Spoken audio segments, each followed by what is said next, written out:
अस्सलाम वालेकुम नाज़रीन, एक नई वीडियो के साथ मैं हूँ आपका मेज़बान रज़ा अब्बास। सुबह ये वीडियो बनाने का मकसद ये है, अब तक खबर तो ये आ गई होगी कि ईरान की जानिब से बाकायदा तौर के ऊपर इसराइल के ऊपर हमला किया गया है और ये पहली बार हुआ है 1979 के बाद से। और इससे पहले तो खैर हुआ ही नहीं, लेकिन 1979 के बाद इसलिए क्योंकि जब से ईरान की जो सरज़मीन के ऊपर इनकलाब आया, जिसे वो इनकलाब इस्लामी कहते हैं,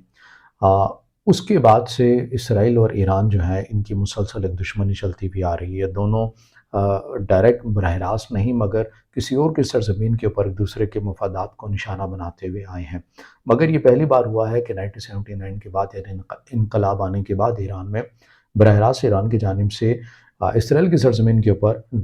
ड्रोन अटैक किया गया है और बैलिस्टिक और क्रूज़ मिसाइल जो है उनका इस्तेमाल किया गया है। अब ये किस हद तक ये जो हमला है ये मौसर साबित हुआ है, चूँकि ये अर्ली तमाम चीज़ें जो हैं वो आ रही हैं। हतमी जो चीज़ें हैं इसमें ज़ाहिर है कुछ आने में वक्त लगेगा, मगर ईरान की जानिब से जो चीज़ कही जा रही है वो बड़ी वाज़ेह तौर के ऊपर उनकी जो न्यूज़ एजेंसीज़ भी हैं सरकारी तौर के ऊपर, उनकी तरफ से इस हमले को कामयाबी करार दिया जा रहा है और उन्होंने कहा है कि हमने जो हदफ मुकर्रर किया था, हमने उसको कामयाबी से निशाना बनाया है। वो हदफ क्या था? वो इरना न्यूज़ एजेंसी है, उनकी जानिब से वाज़ेह तौर के ऊपर कहा गया है उनके ट्विटर अकाउंट पर कि ये जो वीडियो यानी कि उस ट्वीट के अंदर जो चीज़ लिखी गई है कि ये वीडियो जो हम नशर कर रहे हैं, ये बड़ी क्लियर वीडियो है, जिसमें वाज़ेह तौर के ऊपर देखा जा सकता है कि ईरानी मिसाइल ने कामयाबी के साथ आयरन डोम टेक्नोलॉजी को बाईपास करते हुए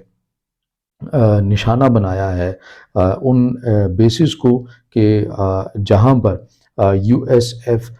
35 फाइटर्स जो हैं वो तैयार हैं, उन बेस को जिसे ईरान ये समझता है कि वो मकबूजा इलाका है। यानी कि अमेरिका की जानिब से जो F-35 फाइटर्स जेट्स हैं जहाँ पर वो रखे गए हैं, हमने उन एरियाज़ को कामयाबी के साथ हमारे मिसाइल ने निशाना बनाया है। ये ईरान की जानिब से इस चीज़ को ऑन किया जा रहा है और ईरान ने जो ये अपना अटैक प्लान किया है, इसे ट्रू प्रॉमिस यानी एक सच्चा वादा, इस नाम से ये ऑपरेशन किया गया है और ज़्यादातर ये उन एरियाज़ के ऊपर अटैक किया गया है जो कि ईरान ये समझता है कि ये मकबूजा इलाके हैं जो कि इसराइल ने कब्ज़े में लिए हैं, जबकि इसराइल की अपनी टेरिटरी नहीं है। गोलान पहाड़ियाँ भी इसी चीज़ का हिस्सा हैं, वहाँ भी ईरान की जानिब से अटैक किए गए हैं। मगर दूसरी साइड के ऊपर जो दूसरा एंगल है वो ये है कि इसराइली हुकाम की जानिब से जो उनकी फ़ोर्स है IDF, उनके तर्जुमान की जानिब से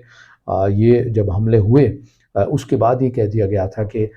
US, UK और जॉर्डन ने बड़ा ताउन किया है हमारे साथ ईरानी जो ड्रोन्स हैं उन्हें कामयाबी से रोकने के लिए। US के बड़े जो डिफेंस सिस्टम हैं और UK के डिफेंस सिस्टम हैं, वो इसराइल की सरहदों पर भी लगाए गए, मिडल ईस्ट में भी लगा दिए गए ताकि ईरान के मुमकिन हमले से बचने के लिए इसराइल का तहफ़्फ़ुज़ किया जा सके। अब ज़ाहिर है दूसरी साइड के ऊपर इतनी बड़ी-बड़ी ताकतें हैं, उनके वसाइल हैं और एक साइड के ऊपर ईरान है जिसके वसाइल और जो ताकत है वो उस हद तक नहीं है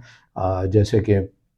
यूरोपीय ममालिक या इसराइल के पास है। लेकिन बहरहाल ईरान की जानिब से ये पहला तारीख़ी हमला है 1979 के बाद जो कि इसराइल की बरह रास्त सरज़मीन के ऊपर किया गया है। फ़िलहाल